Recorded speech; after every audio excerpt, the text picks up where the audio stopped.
All right. Brent's going to be back next week. He's actually back now, but he's quarantined. He was supposed to be here. He was supposed to be here today. He's actually, I think, supposed to be here Wednesday, but he's quarantined for the next, it was 10 days, so he's like 5 days in. So he said he'll be here next week. With that said, I've been doing just a short study while he's away on getting my shovel back. If you remember, that's how we started with the ooey gooey lady, talking about how to unify, how to get along, how to be productive together. This past year has been incredibly trying for a lot of people. As I mentioned, there are kind of two sides to a coin. On the one hand, a lot of churches are closing their doors at a record pace. Many churches. This process has been sped up exponentially. There is no denying that. That's not a feeling. This is based on a lot of surveys, a lot of statistics. Churches are closing their doors at unprecedented rates. That was not because of COVID, but it was sped up with COVID, with the pandemic. Another side, on the same side of that coin, is a lot of ministers are leaving ministry. A lot of ministers are throwing in the towel and taking up secular jobs, and they're leaving ministry for good. There was a post yesterday in a private group that I'm in. It was a minister, a current minister, and he said, is anybody else getting just hounded by churches for us to apply as their minister? And he said, in all my years of ministry, I've never had a church contact me, and now routinely I get letters and phone calls from these churches asking me to apply. And I've actually received, and a bunch of people chimed in. I didn't, but a bunch of other people chimed in and said, yeah, for the first time ever, we have churches actively seeking people who are regular ministers at congregations, begging them to apply. I've gotten multiple letters, phone calls, emails. That's never happened prior to the pandemic. So that's the current state that we're in on the one side of the coin. On the other side of the coin, there's this renewed energy, and there's kind of two things going on. There are churches that have been struggling, that have learned during the pandemic that they had to retool, that there are a lot of things that was kind of dead weight with the congregation. They're retooling and they're renewing and they're reviving. So churches that were just kind of getting along prior to COVID are doing really well, exceptionally well right now. Also on that side of the coin, there are a lot of churches, house churches specifically, that are coming out of nowhere, that are doing tremendous kingdom work. They're growing like crazy, and it's not just numerical growth. They're baptizing people. They're assimilating people into the life of the church. They're actively engaging their communities and serving people. That's a super encouraging thing. So I don't want to look at the one side and say, well, COVID destroyed the church, because that's just not true at all. If anything, I think it's been kind of a pruning process where a lot of people are figuring out that all the things that were weighing down churches, they're able to cut out by necessity. And I think that's a super encouraging thing. So I was thinking about this analogy, and I talked about this on a podcast this last week. I don't know why I'm standing here holding this big honking thing of water. I should set it down. But this past week, I was recording a podcast, and I was talking about, it was kind of an analogy for helping people make it through really traumatic events. And I'm going to use that same analogy here because I think it's really telling. I think it's really important. But I was kind of browsing YouTube a few weeks ago, and I came across this video of this helicopter that had engine failure. And it just kind of intrigued me because I have a good friend of mine who actually started a house church that's doing exceptionally well. And he was an Apache pilot for the Army. And he told me, he was talking about piloting the Apaches, and he was telling me, Terry, I think you'll appreciate this as a helicopter pilot. Mechanic. He was telling me that it's easier to glide a helicopter if you know what you're doing and you have engine failure. It's easier to glide a helicopter and set it down nice and gently than it is an airplane. Auto rotation, that's it. Thank you. I'd never heard that before. I always just assumed, I didn't know anything about helicopters, and I thought your engine quits. It's like a fan blade. If you turn a fan off, you lose all propulsion and down you go, and you just crash and burn. So I asked my friend, Matt, I was like, can you tell me what that looks like? Like, how does that work? So he was explaining it. He was like, oh yeah, when we went through our training, we had to do tons of these landings without the engine. I mean, a big, massive helicopter. I was like, that is so cool. So I saw this video a few weeks ago, and this pilot's like going through this gorge, and I mean, there are just cliffs on either side, and he's talking so calmly. Yeah, and he's like, well, the engine just shut off, and he's just like narrating the whole time, and he's like, all right, we're at 5,000 feet, and he said, I'm just going to kind of steer it through here. He said, we're just going to follow the river. And he's explaining what he's looking for. He's like, yeah, that area there, he said, I could make it there, but he said, based on this factor and that factor, he said it's probably not level. I see a place, half a mile down, and that looks like it's a sweet spot. That's what I'm going to aim for. And he said, and he's doing these calculations out loud. And I don't know if he was doing the math in his head or if he pulled his phone out and was using the calculator, but he's doing all these calculations.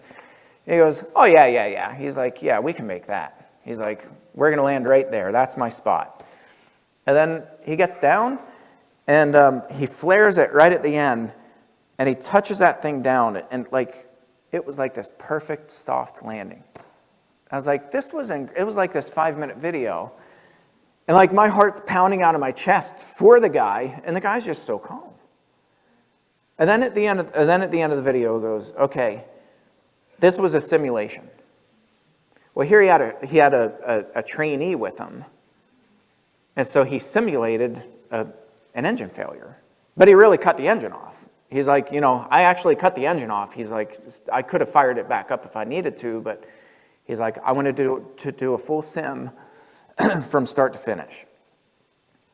I was like, this is absolutely incredible. So what I was talking about is, we have pilots who are well trained to be able to handle those kinds of emergency situations, all kinds of emergency situations.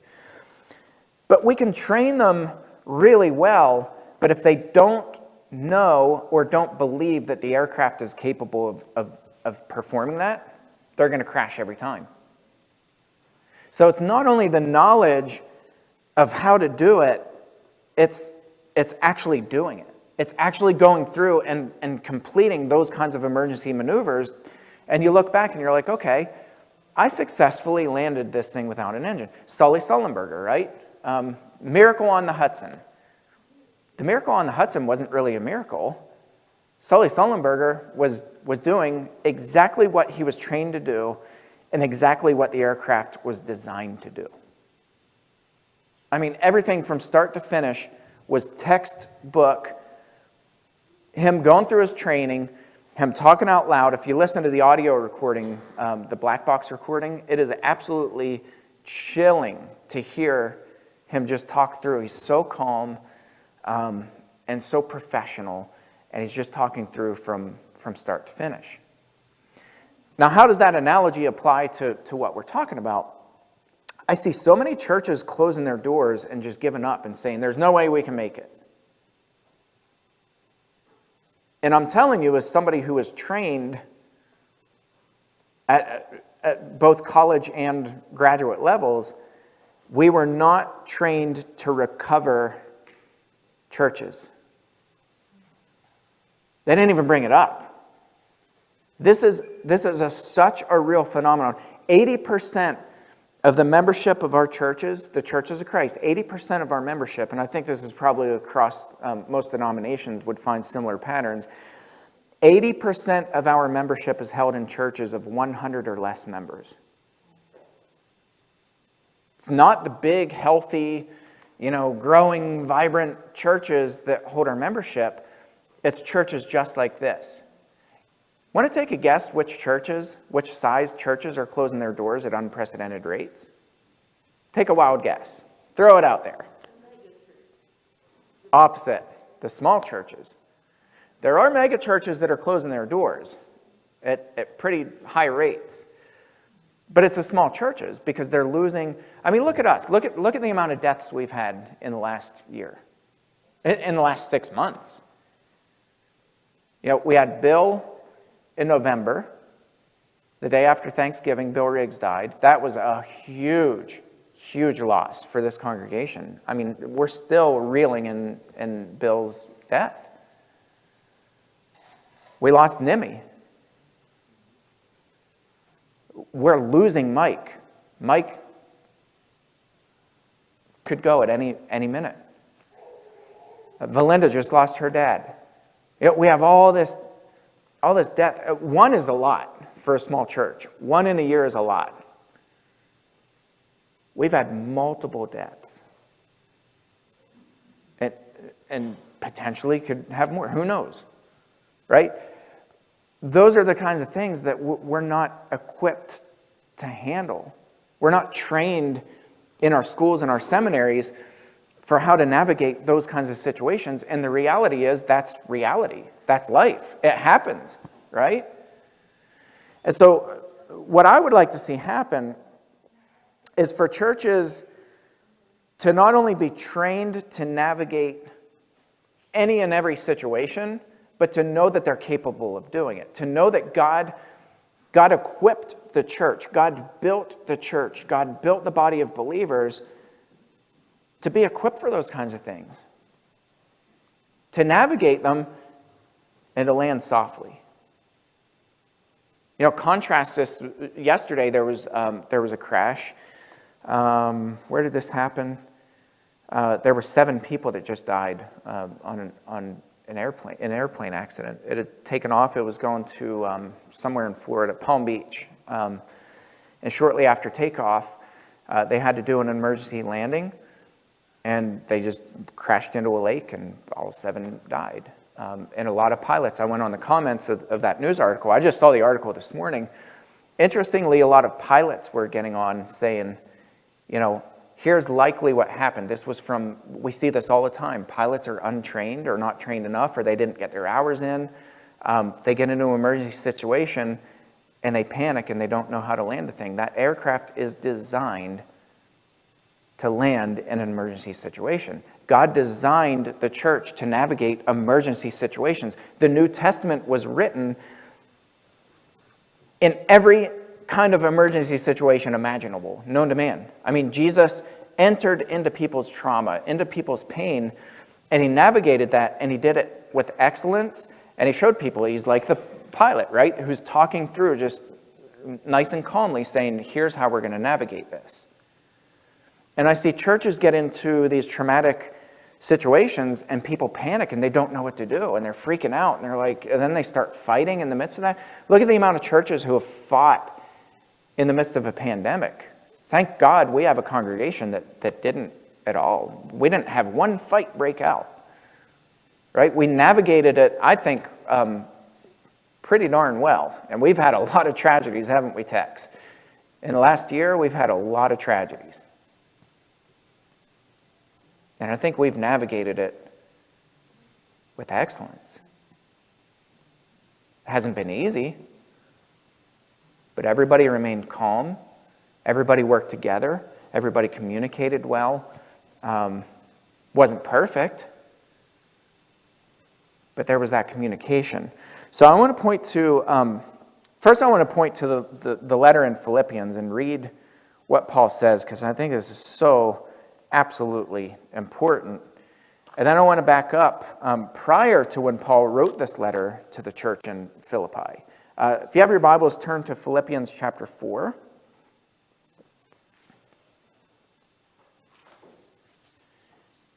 And starting in verse 2. Philippians 4, starting in verse 2. Paul says, I entreat Euodia and I entreat Syntyche to agree in the Lord. Yes, I ask you also, true companion, help these women who've labored side by side with me in the gospel, together with Clement and the rest of my fellow workers, whose names are in the book of life. All right, go back to the first lesson I did here. What's Paul telling them to help Euodia and Syntyche do?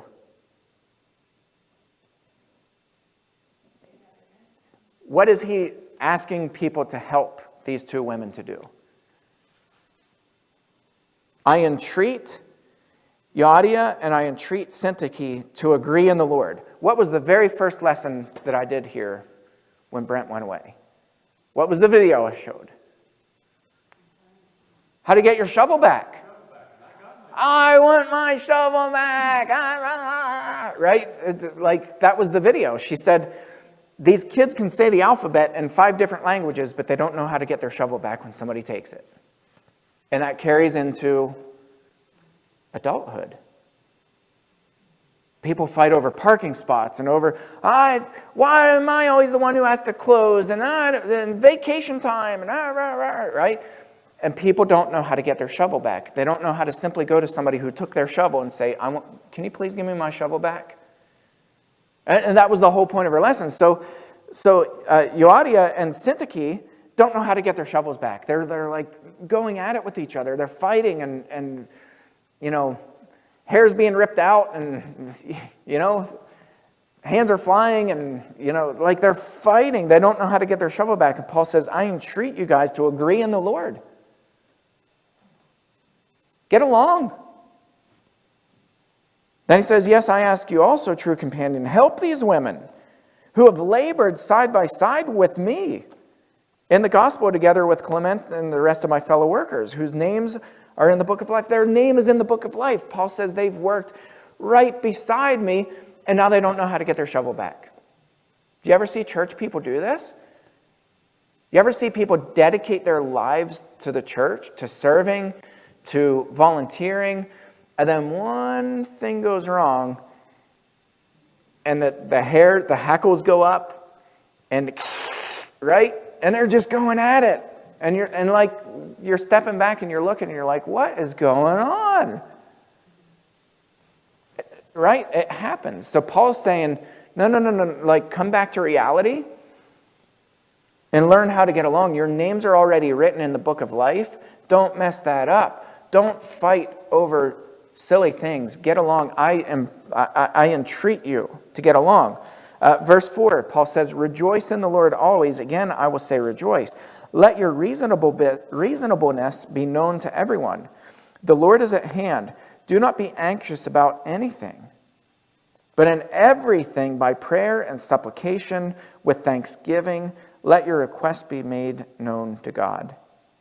And the peace of God, which surpasses all understanding, will guard your hearts and your minds in Christ Jesus. Finally, brothers, whatever is true, whatever is honorable, whatever is just, whatever is pure, whatever is lovely, whatever is commendable, if there is any excellence, if there is anything worthy of praise, think about these things. What you have learned and received and heard and seen in me. This is Paul writing this. Whatever you have learned and received and heard and seen in me, practice these things, and the God of peace will be with you. Do you know what I hear in this? Go back to the beginning of this class. What I hear is Paul saying, you guys watched this emergency situation, and I calmly talked and walked through it. And in Philippi, we landed gently. You've seen me do it. You know we're capable of doing it. You know the church is capable of navigating this. You know it's possible. You know that with God, all things are possible. Paul goes on and says that. Let's continue. Paul says, I rejoice in the Lord greatly that now at length you have received your concern for me. You are indeed concerned for me, but you had no opportunity. Not that I'm speaking of being in need, for I have learned in whatever situation I am to be content. I know how to be brought low, and I know how to abound. In any and every circumstance, I have learned the secret of facing plenty and hunger, abundance and need. I can do all things through Christ, or through Him who strengthens me. I can do all things through Him who strengthens me. Do you think Paul was just clichéing them? Do you think Paul was just like superficially building him up? Or did he demonstrate this in Philippi? He demonstrated it. He showed them. No matter the situation, no matter what comes, no matter what storm, no matter what kind of engine failure, so to speak, whatever you experience, any and every circumstance, you can navigate it. The church was built for this. Christ gives you strength. He builds you up. He helps you land this thing. In emergency situations, that's where you guys ought to shine.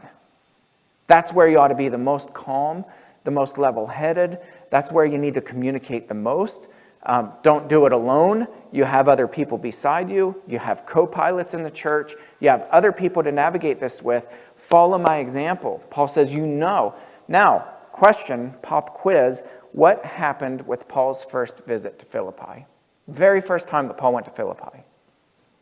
What happened?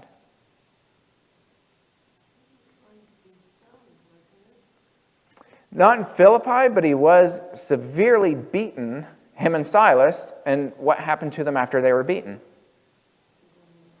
They went into jail. And then what happened? Converted to Christianity. The jailer brought these prisoners, Paul and Silas, into his home and was washing their wounds. What in the world planet do we live on?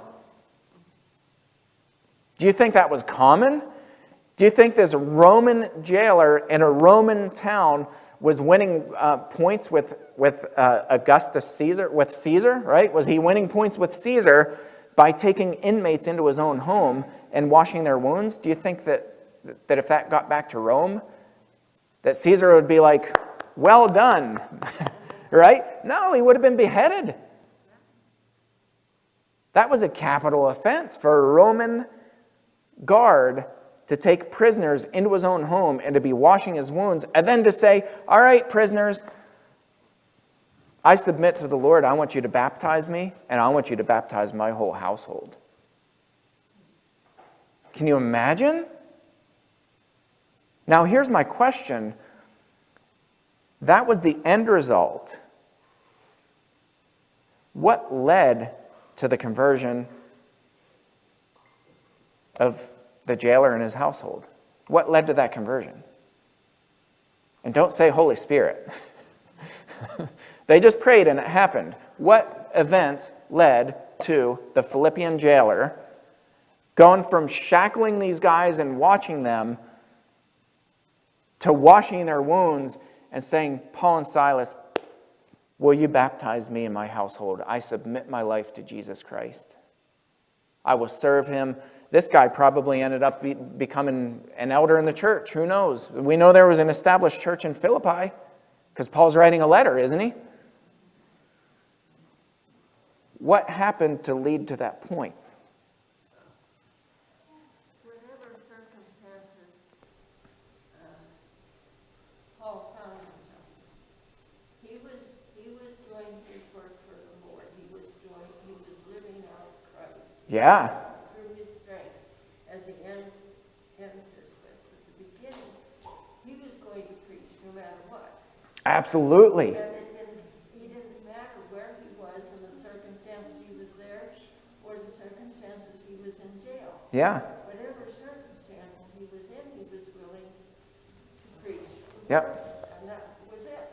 I mean, he didn't care about people in general. He cared about spreading the good news to them. Yeah. And it was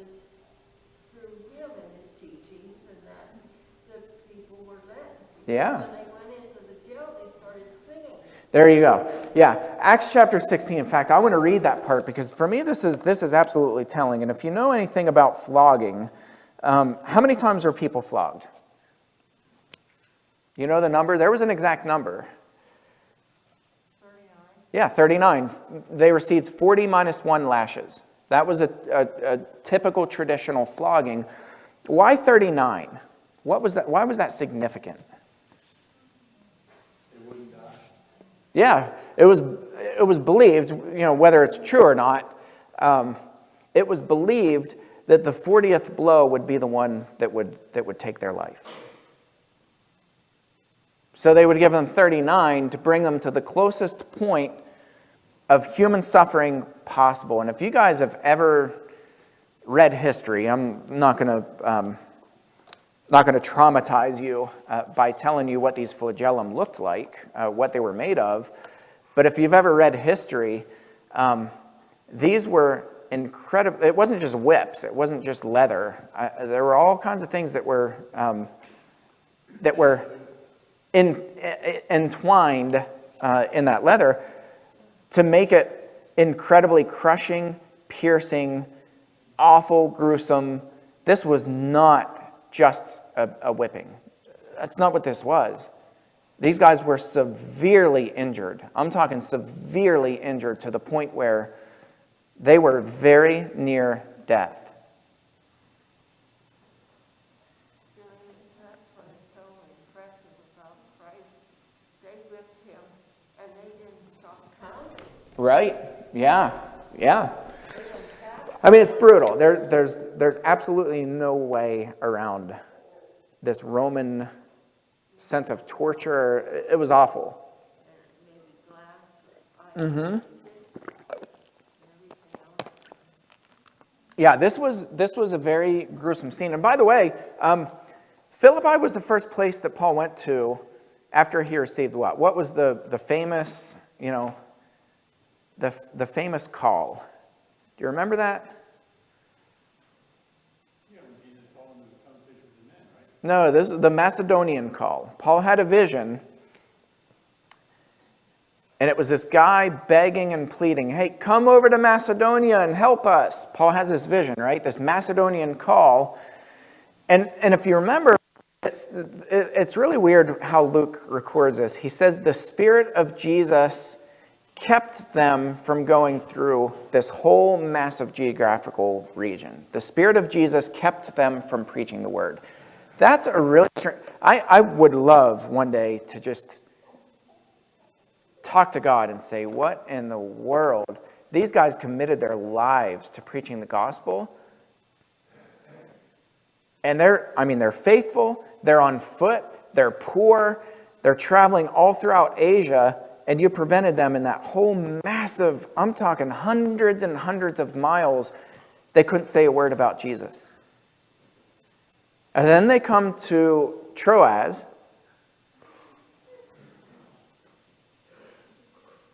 and then Paul has this vision of this guy pleading and begging, saying, come help us. That's known as the Macedonian Call. They're faithful. They jump the short boat ride. They go over to Macedonia.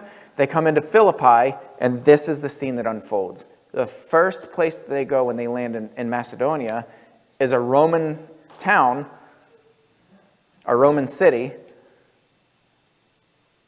and they're bludgeoned and imprisoned. At that point, I think most ministers today, I think, would probably give up ministry, right? We're leaving for a lot less than this.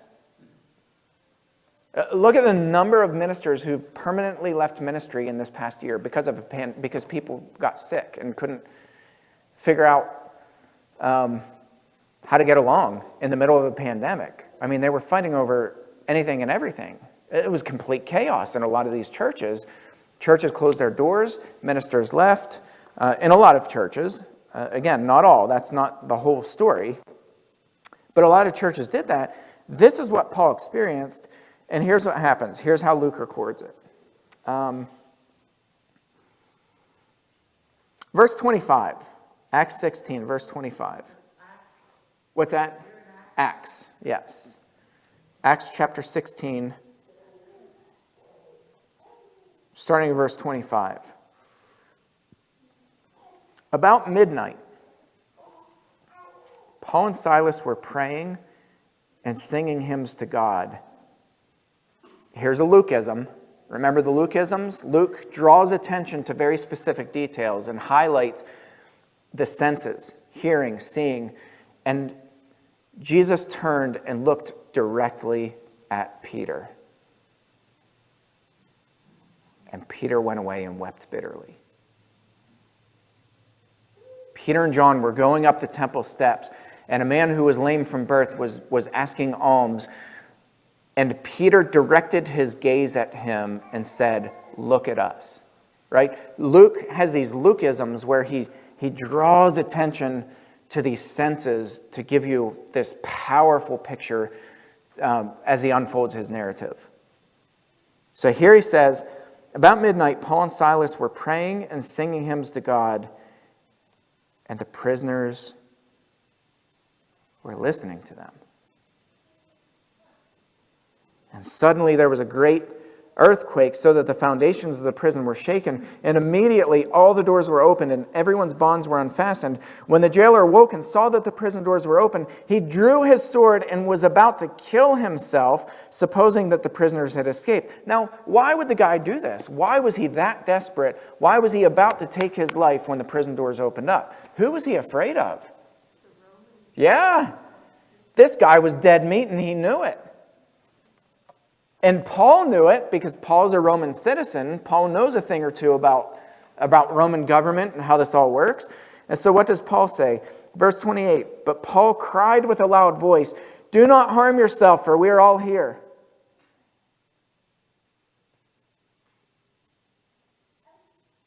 Question,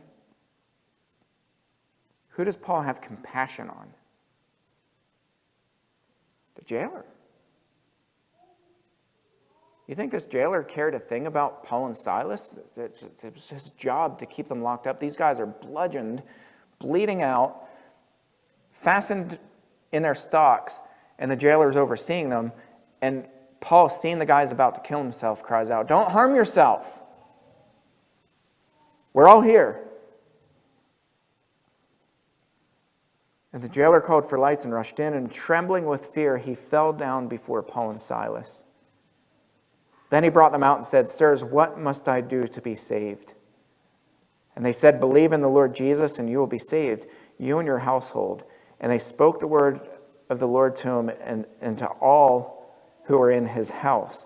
And he took them the same hour of the night and washed their wounds, and he was baptized at once, he and all his family. And then he brought them up into his house and set food before them. And he rejoiced along with his entire household that he had believed in God. This is amazing, isn't it? This is fascinating. When Paul says to the Philippian church, "I can do all things through Christ who gives me strength. I can do all things through him who gives me the strength." Paul is not clichéing them. When Paul says, "You've seen what I've done. You've seen my example. Follow it." Paul's not lecturing them. Paul is piloting them. Paul's saying, you've seen it. If you've seen it once, you've seen it 100 times. You know it can be done. Guys, we have got to believe. We have to believe. Not a false belief, not a false hope, but because it's been done time and time and time again, that the church can navigate any tragedy, and it can make it out on the other side, and it can not only make it and survive, it can thrive, and it should thrive. When we're hit with trauma, when we're hit with tragedy, when we're hit with sorrow, when we're hit with fighting, when we're hit with all these things, we can navigate it. We can navigate it calmly, peacefully, joyfully, with thanksgiving. We can give thanks in all circumstances. That's not a cliche. That's not superficial, like hide your pain and, come into the church building and strap a smile to your face and pretend like everything's great. You'll never see Paul do that, ever. You will never see Paul superficially slap a smile on his face and pretend like things are great. Paul navigates things and does it with joy, and he does it with thankfulness, and he's sincere about it. Time and time again, Paul piloted the church and showed them it can be done. And we need leaders today who can pilot their congregations and show them that it can be done. This is what the church was built for. Valinda getting breast cancer, Valinda's dad dying, losing Bill Riggs, losing Nimmy, losing Mike, soon to lose Mike, all the chronic traumatic issues that we're facing, the church was built for this. It was designed to navigate this. It was designed to navigate and help people navigate these horrific life events and not run to the doctor and say, you know what? I don't even know where to turn. Can you medicate me? I just want to numb it all. That's not how we were designed to live. We were not designed to go get prescriptions every time that a traumatic event comes up because we look to the left and we look to the right and nobody's beside us helping us navigate. That is not how the church... What's that? Yeah. I mean, exactly. I mean, we were designed for these kinds of events. And so we better demonstrate and show people this is what healthy congregations do. This is how we navigate. We do it calmly. We do it joyfully. We talk through it. We communicate. And we're going to land this thing. We're going to set it down. And it's going to be this peaceful, gentle glide, right? You worked on these birds. You know. We shut the engines off, and we do that at the end of the functional check flights. That's the last step we do. Yeah. To ensure that that helicopter is spinning in the right rotation so that when it comes down, it lands soft. It's amazing. It's what they're designed to do. It's what they're designed to do. All right, we're out of time. We're going to stop there, and we'll see you guys in about 15 minutes.